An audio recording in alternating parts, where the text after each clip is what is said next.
Si vous n'aimez pas l'architecture, aimez au moins la culture. www.misteremma.com. Art Tendance People.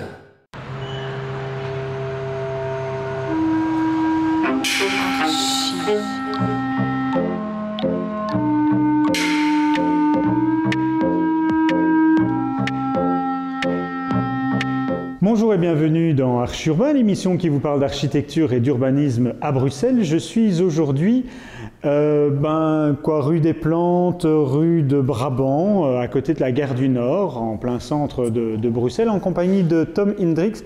Nous sommes dans une tour. Comment est-ce qu'elle s'appelle ce bâtiment? Le bâtiment il s'appelle Alpha Tower. Oui.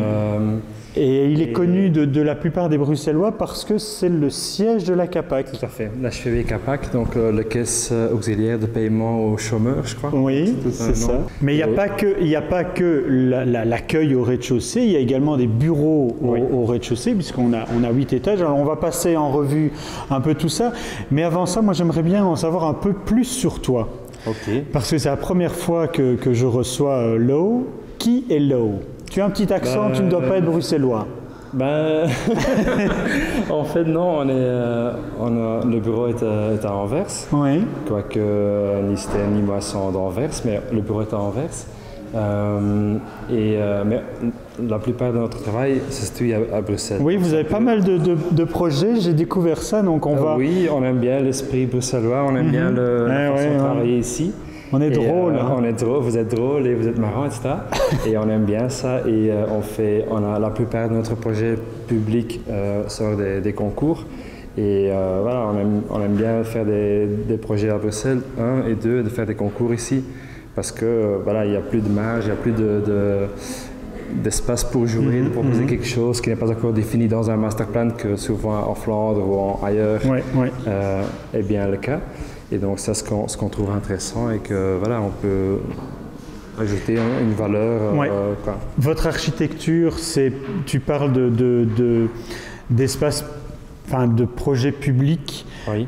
Vous faites plus des bureaux que du logement ou c'est assez varié? C'est très varié. Le portfolio est très varié. On fait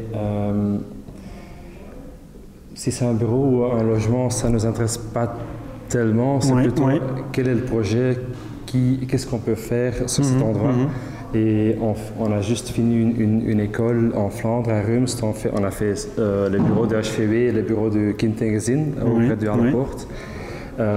Mais en même temps, on travaille sur une crèche à Schaerbeek, 3 logements passifs à Schaerbeek. Donc c'est très varié. À côté de ça, on fait des logements plutôt privés pour des clients rue de Flandre. Oui. Donc on va pas se quitter, on va approfondir notre relation et aller voir différents projets ensemble. Si celui-ci se passe bien, alors on va déjà parler de celui-ci. Écoute, je trouve que celui-ci est l'étage où nous sommes est fort carré. Ce qu'on voit, on a des grandes baies vitrées. Alors on a compris que vous aimez jouer avec la lumière et avec les vitres. Si tu veux bien, moi je te propose que nous descendions d'un étage, qu'on aille voir quelque chose d'un peu plus ludique et on va justement parler de ton architecture là-bas. Ça va? On y va. Très bien. Bon voilà Tom, on est descendu un petit peu. On va découvrir ici ton espace. Moi ce qui m'intéresse c'est plusieurs choses. Tout d'abord, on voit très fort que le bâtiment est resté assez brut. On voit d'ailleurs derrière nous une colonne. Alors est-ce que tu peux parler de l'architecture que tu as appliquée ici? L'esprit pour le bâtiment, pour tous les étages du bâtiment, du tour, disons.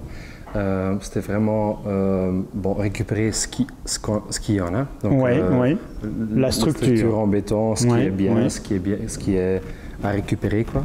Et à partir de cette structure, créer des espaces simples, agréables et ouverts. Donc, mais dans cet espace ouvert, on a aussi quelques boîtes en vitré, un peu gris fumé. Pour créer des zones pour des réunions avec des externes, etc.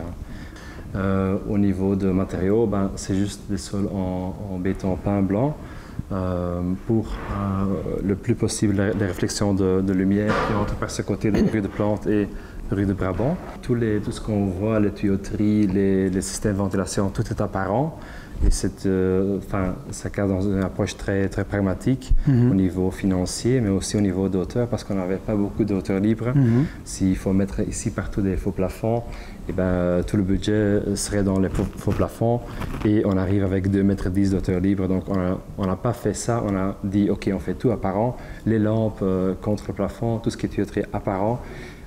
Pour pouvoir créer des box plus... voilà, c'est ça. Okay. Et est-ce que tu peux parler de la transparence du rez-de-chaussée, par exemple? Oui, tout à fait. Donc, même idée au rez-de-chaussée.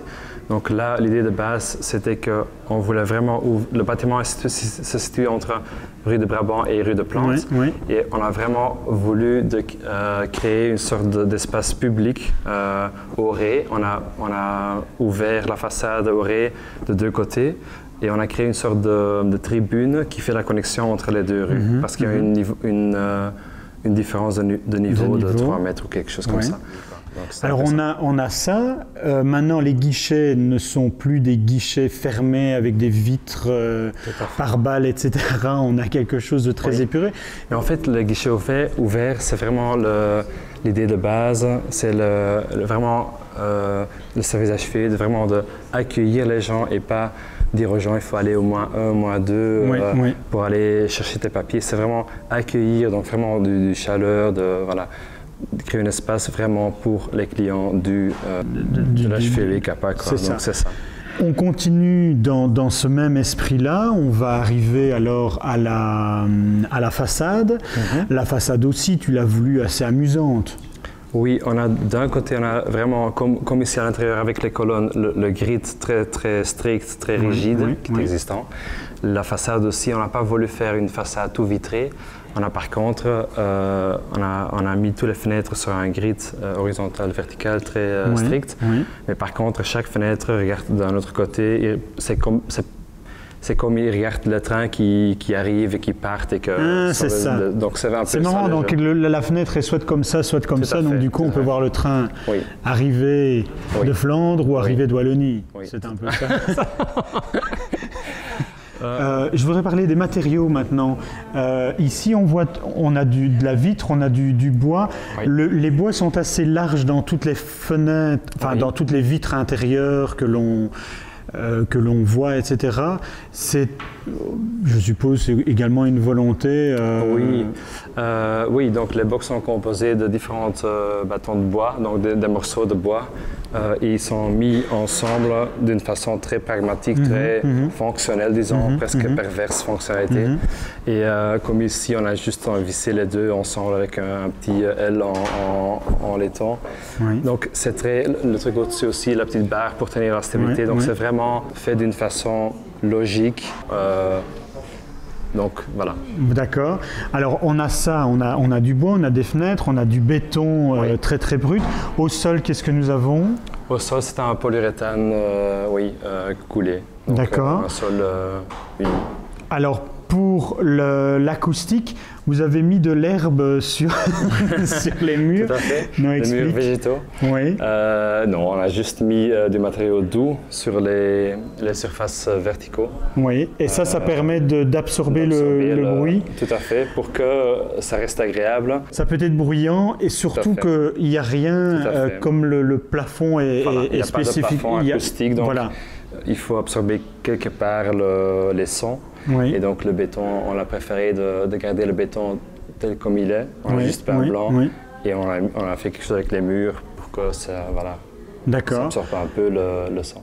Et alors la dernière, le dernier matériau très important que tu as utilisé, c'est au niveau de la façade. Parce que la façade aussi, elle est tout à fait étonnante. Oui, la façade en fait est une sorte, est une tôle pliée. Donc une tôle qu'on utilise dans des boîtes industrielles partout. Mais on l'a peint, on a mis une coating dessus qui donne une sorte d'effet champagne, couleur champagne. Et donc ça fait qu'avec le soleil, avec la lumière, ça change tout le temps de couleur. On le voit du train, on va changer de bleu vers gris, vers champagne, vers jaune parfois le soir. Donc c'est vraiment... allez, ça devient tout d'un coup un rideau plus élégant que le matériel à la base. Le matériel à la base, la tôle standard, quoi. Tom, nous allons terminer l'émission ici sur encore 2 éléments. La structure que l'on voit juste derrière nous, métallique, elle a été construite pour justement donner une perspective par rapport à la tribune. Oui, enfin, d'un côté, la structure porte naturellement ce qui est au-dessus. Quand même. Pour ça, c'est une structure. Mais en fait, avant, on avait tout un complexe d'escaliers. Ici, on l'a démoli. Pour créer cette ouverture dans cet espace. On voit derrière nous l'entrée du bâtiment. Oui. Donc les gens entrent par ici et donc vont vers les guichets en dessous de ce niveau.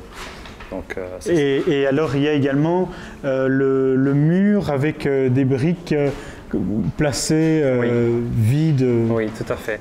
Donc pour toute la zone de guichet, pour garantir là une sorte de confort au niveau d'acoustique, on a donc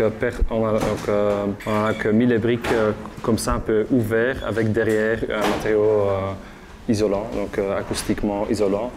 Ce n'est pas juste joli. C'est joli, c'est joli, c'est marrant, etc. Ça, c'est toi qui le dis. Mais c'est surtout, oui, c'est une utilité. Voilà. Tom, je te remercie pour ces explications. Je pense qu'on a fait le tour de ce projet. Je te propose que l'on se revoie pour d'autres projets, si tu veux bien. Je veux bien. Bon. Super.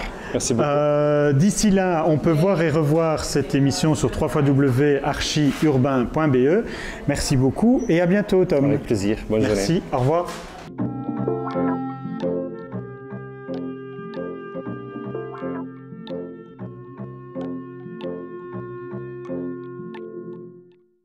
Si vous n'aimez pas l'architecture, aimez au moins la culture.